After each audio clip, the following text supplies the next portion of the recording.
The story begins with a prison accountant named Dwight Butler showing Warden Bill Boss the first and second parts of the movie The Human Centipede. What he sees does not impress the insane boss. He considers these films to be meaningless trash. He insults Dwight and immediately switches to his secretary Daisy, who tries to keep the conversation going. The boss regularly bullies Daisy and keeps her at bay. After that, the boss is called to one of the cells to deal with the offender.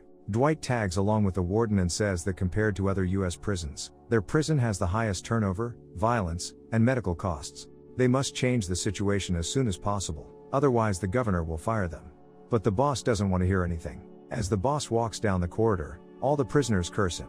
The boss stops at one of the jail cells. A tattooed prisoner, who is locked up in it, begins to troll him. The boss remembers the prisoner's number and promises to deal with him later. Soon the chief approaches the prisoner who beat the guard.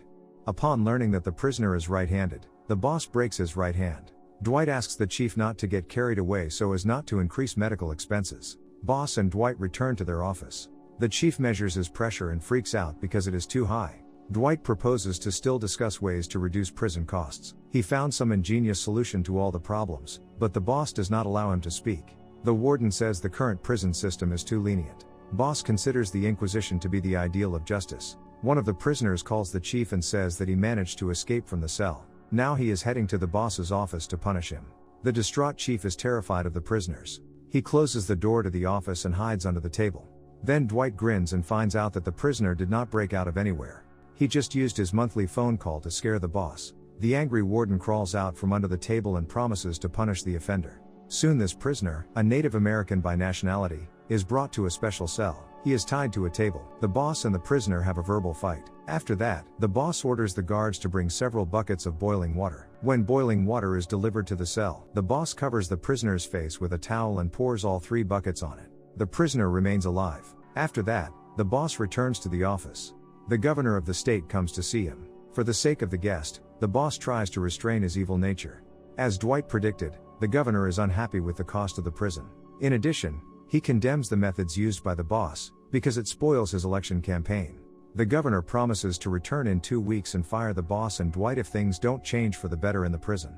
As the governor leaves, the boss becomes hysterical. He is not going to improve anything. He prefers the idea of performing a vasectomy on all the prisoners. Despite Dwight's protests, boss orders the prisoners to be gathered in the yard and delivers an angry speech to them. He promises to perform a vasectomy on everyone and decides to start with the tattooed prisoner, who recently insulted him. The tattooed prisoner is immediately taken to a separate cell. Boss prepares a knife and performs the surgery himself. After that, he asks Dwight to take the severed organs to the cook and plans to eat them a little later. Boss returns to the office and persuades Daisy to make love in Dwight's presence. The secretary does not dare to argue with the boss, because one day he will get her father out of prison. For dinner, boss is served the strange delicacy which he had ordered. The boss prays before the meal, and eats the dish with appetite. After that, the chief goes to the hospital wing. The Native American with the burnt face has already come to, but his wounds haven't healed yet. He again breaks the arm of the prisoner he had crippled earlier.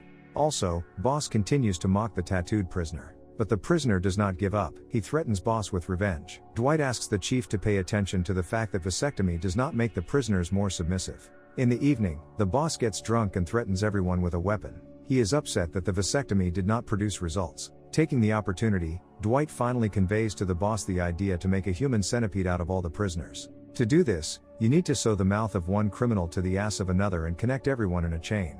After that, there will be no fights and disrespect in the prison. Dwight thinks this would be the perfect punishment for criminals and cut prison costs. The accountant even set up a meeting with Tom 6, the director of the Human Centipede films, to discuss whether such a centipede could be created in real life. The boss is categorically against this idea, because he cannot stand films more insane than himself. The chief sends Dwight away and threatens him with dismissal. As frustrated Dwight leaves, the boss continues to rage. He goes to the cafeteria and gets even more drunk. Here he is found by a crowd of prisoners. The frightened boss kneels down and tries to justify himself for all his atrocities. He assures that he was simply following the orders of the leadership, but in fact he did not want to harm anyone. The boss complains about poor health, but the crowd is indifferent to his pleas for mercy. They seize the hated tormentor and threaten him with cruel reprisals. The tattooed prisoner wounds boss in the side and mocks him to the screams of the jubilant crowd. Suddenly, the boss comes to his senses and realizes that it was just a hallucination. Tom 6 arrives at the prison the next day. Dwight urges the boss to sit quietly and listen to the plan to create the human centipede. The head physician of the prison also comes to the meeting. Tom 6 assures that a centipede can be created in real life, because during the filming of his films he consulted with surgeons. The prison doctor also sees no barriers to creating a centipede. He explains that the prisoners will feed on each other's feces, and the necessary vitamins and minerals can be obtained by injection. After these words, the boss is imbued with the idea of creating a centipede. He admits that such a manipulation is much more sophisticated than a vasectomy. Dwight thought of everything down to the smallest detail. Instead of cutting the knee tendons, he suggests using a compound that temporarily paralyzes the knee joints. For additional fastening of the head to the buttocks, leather straps can be used. And when the prisoner has served his term, he can be disconnected from the centipede and set free. Tom 6 asks to be allowed to attend one of the operations. The doctor is ready to take the necessary tests from the prisoners and begin operations. The boss decides to first show the prisoners both parts of the human centipede, and then announce their fate to the criminals. While watching the films, the prisoners feel disgust and refuse to watch it. At this time, the boss comes to them and announces that soon all the criminals will become part of the centipede. The prisoners are horrified and riot. Boss and Dwight hide in their office. First, the prisoners break into Daisy's office and beat her up. Then they try to kick down the door to the chief's office. At this time, Dwight calls SWAT, and the boss jumps out the window. Special forces deal with several prisoners and suppress the riot. The criminals are taken to cells, and boss takes a tranquilizer rifle and methodically puts each of them to sleep. After that, the unconscious prisoners are taken to the hospital compartment.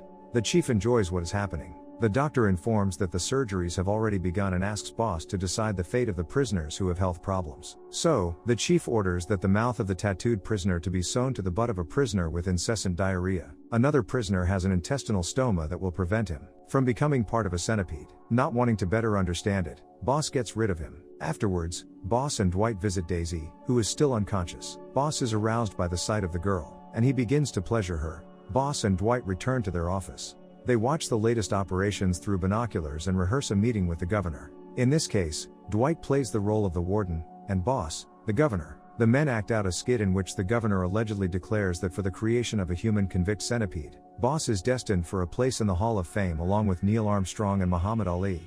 And also boss is honored with all high state awards. Dwight tries to remind him that he was the one who came up with the idea, but the warden is too caught up in his brilliance. At this time, Tom 6 arrives at the prison.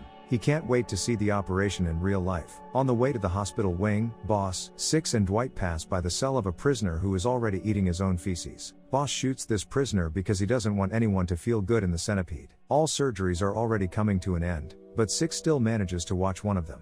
The director becomes uncomfortable with what he sees, but the excited boss invites him to take a look at the upgraded centipede. In a separate ward, those sentenced for life undergo a special surgery. 6 gets sick and runs away. Dwight is horrified and does not understand why this is necessary. Boss intrigues him and takes him to the office. Finally, the centipede is ready. Dwight happily reports this to boss. Soon the governor enters the office. He doesn't understand why boss and Dwight are so happy and is about to fire them. However, the boss openly flatters the governor and invites him to take a look at the centipede, which is located in the prison yard. The governor is perplexed by what he sees. Then Dwight begins to explain how the creation of a centipede will save a lot of money on the maintenance of prisoners. The accountant is sure that none of the criminals who serve their time will want to connect their lives with crime in the future, so as to not return to prison and become a part of the human convict centipede again. This will drastically reduce the crime rate. The freed funds Dwight proposes to spend on education, medicine and nursing homes. Taxpayers will adore the authorities for creating the centipede. The governor is trying to quell his nausea when he notices that Daisy has also become part of the centipede. The boss explains that this is his idea. After that, he shows the governor the icing on the cake, a human caterpillar for life sentenced. Soon boss, Dwight and the governor enter the ward where a prisoner is sitting, who has already served his term and is therefore disconnected from the centipede. Now he prays and thanks boss for deliverance. There is a scar around his mouth that will forever remind him and those around him of his punishment. The governor, horrified, sinks onto the couch. He says that this is a violation of human rights and public morality. The governor declares that he has had enough and quickly leaves. Dwight sits down next to the downcast boss and realizes that he is a dead man. The warden puts a gun to his head, but changes his mind and points it at Dwight. Just then, an enthusiastic doctor enters the room. He is ready to start a nationwide centipede campaign. But boss shoots him. The wounded doctor falls to the floor and the warden slays him. During this time, the governor has time to think things through and returns to prison. He suddenly takes a liking to the human centipede. The governor is even sure that, thanks to this discovery, he will be able to become president. He praises boss and Dwight and leaves. Dwight points out that it was his idea. The boss congratulates his subordinate, calls him a genius and hugs him. But he does not want the glory to go to Dwight, so he gets rid of him. The boss strips naked, climbs the tower and screams over the human centipede, reveling in his triumph.